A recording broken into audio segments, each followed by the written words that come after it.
Hi. Have you ever wanted to go to Hawaii and not feel like such a tourist? Well, my name's Adam Toffman, and I'm here to help you feel like a little bit more of a local, in the event that you actually do go. The Big Island of Hawaii has become somewhat of a second home to me, and it really actually has. My wife's family has been living there for over 20 years, and every time we go back, which is yearly, her and her family do a great job at showing me all of the tourist spots of the island, as well as all the local spots that they grew up going to. It really helps me get a full feel of what the island has to offer. The Big Island is pretty much split into two distinct parts. You have the wet side, which consists of other names like the east side or the Hilo side, and we have the dry side, which is called the west side or the Kona side. I primarily hang out on the dry side, which is where my wife's family more resides. So that's where the majority of the spots that I talk about are going to be. The volcano, however, is on the southeastern side of the island.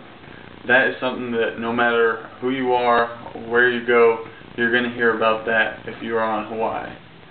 My favorite part of the volcano is the lava tubes. It was a great time. You walk through a sort of rainforest type area, come right down actually through formed lava tubes. It's really great, and lots of tourists as well as local people go to look. Some great beaches that I've come across in my stays have been along the Kahala coast mainly. Hapuna Beach is a very public, very touristy beach, but I really like it. It's got some big waves, some little waves, and lots of sand. Lots of people are there, which a lot of the locals I've noticed don't like. At least they don't like crowded areas. I'm not saying they don't like the local or the tourists, but if it's me, I'm cool with it. Mahu Kona is also a great spot. This is definitely a lot more of a local spot. I hadn't even heard of it since the last time I had gone there. Now it's one of my favorite spots.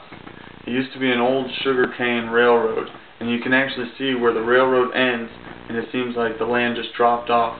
And when you go snorkel, you can actually see everything that's underneath. It's really a great sight, and provides great snorkeling for that reason. Another great thing about Mahu Kona is at night, if you want to take a romantic evening with your spouse or date, or just go hang out with friends, you can go flash your brights of your car out into the ocean and only wait a couple minutes, and you'll end up seeing manta rays with 5, 10, maybe even 15-foot wingspans. The biggest I saw was about 10 to 12, but they get pretty big, and they coast in from the deep, come in and eat up all the plankton, and then they circle back out. They do this for hours, so you can hang out there all night and get to look at them the whole time. It's really a lot of fun. Puko Bay is also a great spot for snorkeling. It is a little bit more of a local spot as well, and you have to make sure that you don't come in during high tide in a spot that's a little too rough with rocks. I, however, messed up the first time going through, and I slipped and landed on it, put my foot on a sea urchin, one of those spiky black things. They're also called vana. I walked around for about a month and a half with a bunch of spines from the vana up in my heel. Not the best day, but hey, it provides a good story, right? Well, the next good spot is Waipio Valley. Now, this is along the northern Kahala coast, and there are some serious waves out there. You should not swim if you're not a strong swimmer, and you shouldn't surf if you're not a strong surfer. I got swept halfway down the beach. It was no joke. Some great waterfalls are out there, and it's also where parts of Jurassic Park were filmed. At the Kawaihae Bay is where you can do all the whale watching. You got to be there December to April to actually see any, but it's a great spot, let me tell you. Not everyone's got family on the island, and for this reason I would recommend going to the Hilton Hotel.